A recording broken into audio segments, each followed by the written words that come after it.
A very good morning to one and all. We are Group 30, Top 10 Respect Moments.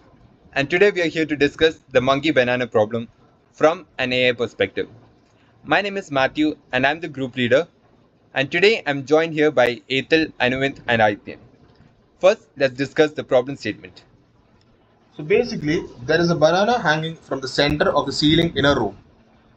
A monkey whose position is at the door needs to use the box which is near the window to reach out and grab this banana. The goal state is any state where the monkey has this banana. Next, let's look at the state representation. We have four heuristics here. The first being monkey position. So the monkey can either be at the door, the window, or in the middle of the room. Same applies to the second box position, where it is at the door, the window, or the middle. The third parameter is the monkey height. The monkey can either be on the floor or on top of the box. The last parameter is the banana status. The hyphen represents the banana has not yet been taken, and the square represents that the monkey has the banana.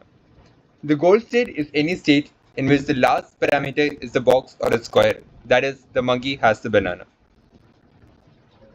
The monkey can have four different types of actions. The first action is walk. The condition for this is that the monkey's height should be on the floor, that is, the monkey should not be on top of the box. Its effect is that the monkey would move from a position X to a position P. The state change is as follows. The second action that the monkey has is push. The condition for this is that the monkey should be on the floor and the monkey's position should coincide with the box's position. Its effect is that both the monkey and the box would move from position X to a position P. And the state change is as follows. The third action that the monkey has is climb. The condition for this is that the monkey's position should coincide with the box's position. The effect is that the monkey can either climb the box from the floor or it can get back onto the floor from the box. The state change is as follows. The fourth and final action that the monkey can do is grab. The condition for this is that the monkey's position should be in the middle, the box's position should be in the middle, and the monkey should be on top of the box. The effect is that the monkey would grab this banana, and the state change is as follows. Now let us look at the state space graph. So according to state space graph, there are 24 possible nodes, and these would consist of all the possible nodes and all scenarios of the monkey position, the box position, the height of the monkey, and the banana. So let us consider the scenario in which the monkey is at the door, the box is at the window, the monkey is on the floor, and monkey does not have the banana. From here, there is only one action possible, that is walk, wherein the monkey can walk to the middle or to the window. So let us consider the fact that the monkey walks to the middle. From here, again, there's only two possible actions, that is to walk back to the door or to walk to the window. Instead, if the monkey is walking to the window, now we'll have five possible actions. That is to walk back to the other two positions, or the monkey can climb up the box, or the monkey can push the box either to the middle or to the door. Now, if the monkey is pushing the box towards the door, again it will have five possible actions. To walk to the other two states, push the box to the other two states, or to climb it. But in neither of these scenarios will the monkey be able to grab because the banana is not in that position. Now let's consider the case in which the monkey is pushing the box towards the middle of the room. Now again the monkey can push the box back or walk, but if the monkey decides to climb, then it can also grab. And if the monkey grabs, then monkey will have the banana and the last parameter will be the box. Now we can consider the other scenarios in which the monkey has the banana and moves on to the other states. These should also be considered in our goal state, because we discuss the goal state as any state in which the monkey has the banana. So in this way, we'll have 24 possible states, and this is how we connect them through the four possible actions that we have discussed. There are four types of coding solutions that we tried implementing. The best first search, the breadth first search, also known as the BFS, the depth first search, also known as the DFS, and the hill climbing.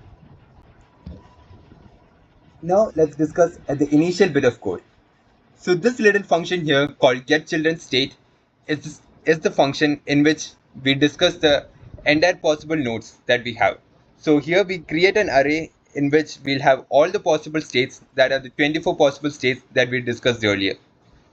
So initially we have the positions that has three parameters, that is the door, middle and window, and using these we consider every case and thus create a state space. Now let's look into the best first search. It basically uses a heuristic to count the number of goal conditions that are still unsatisfied. That is, the monkey is not in the middle, or the box is not in the middle, or the monkey is not on the box, or the banana has not been grabbed by the monkey. And at each step, it selects the most promising state, which is in general the lowest heuristic, from a priority queue and expands it until the monkey has the banana. Now let's look at the breadth first search, or the BFS. In the BFS, we explore states level by level using a queue. So first we remove the first state from the front, then we check if the banana is reached, we generate all the children, we skip the visited ones, and finally we add the new states back to the queue. In this way, we discover all the states before we reach the point where the monkey grabs the banana. The next one is the depth first search, or the DFS. In DFS, we explore states by expanding the most recently discovered one, that is, we go depth. And we pop from the end of the list, we check if the banana is reached, we generate the children after that, skip the visited ones, and finally we push the new states back onto the stack. This is driven by a search deep along one path before we backtrack and move on to the next path. Now let us look at the hill climbing. Hill climbing for this problem generally uses a greedy search, which always moves the monkey, box or height in the direction which reduces the distance from the goal state. But the problem with this procedure is that it may get stuck in a local maxima without reaching the banana.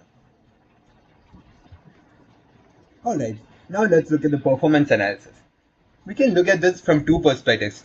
The first perspective being from the single start state that we discussed in the beginning, or we can consider any start state to be the initial scenario for the monkey. First, let's look at the single start state. So for the four scenarios that we discussed, the four coding solutions, that is the best first search, BFS, DFS and hill climbing. If you're looking into the best first search, we had to expand 5 nodes, but eventually we reach the solution and the monkey has the banana. So it is not a bad solution, but it is also not the most optimal one. Then we have the BFS. So BFS had to expand 12 nodes. So this is because in BFS we go breadth-wise, in which we check all the paths, but we do not go in depth. We check all the paths and finally we reach the depth in which the monkey has to grab the banana. The next one is the DFS. DFS, just like best first search, has 5 nodes expanded, but it ran in a lower time, 0.007, compared to best first search. So DFS is the most optimal solution in our scenario. Finally, we have the hill climbing. Hill climbing could not give us a solution because our initial state is already in the local maxima and the other 2 nodes expanded could not take the coding solution any further from that. Now let's look into the multiple start states. So if we are considering multiple start states, those would be the 12 possible states in which the monkey does not have the banana. So the graphs here can show us about the different comparisons that we did. That is the nodes expanded, the maximum frontier comparison, the states comparison, and also the time. So let's look at the data that we obtained that is used to make this graph. So here first, let's look at the best first search. So as we can see here, different scenarios gave us different number of nodes that expanded. But overall, if you're looking at it, best first search still has a decent scenario in which the maximum number of nodes we had to expand is only 5 and the minimum being 1. And the average would lie around 3 to 4. So this is a good scenario for us. Then we have the BFS. BFS is our worst case scenario here because in most of the cases we had to expand 12 nodes. That is because we could not go into the depth in which the monkey grabs the banana before we discover all the other nodes at a certain depth. The next is the depth first search. Depth first search is a little bit random and it has 2 different extremes, I would say, because we also have 2 nodes expanded scenario and we also have scenario in which there are 12 nodes expanded. So depth first search would really depend on the start state and we can only implement it only if we know which is the exact start state. The next is the hill climb solution. Hill climbing could not give us true solution in every scenario. This is because of the situation in which we discussed about the local maxima being our start state itself. So we'll have many scenarios in which we got false and some scenarios in which we got true. In the scenarios in which we got true, we had to expend only about 3 to 2 nodes. This is because of the heuristics that we are using. We are using the heuristics in which we move to the local maximum or minima in order to obtain the goal state faster. So this is the performance analysis according to what we did.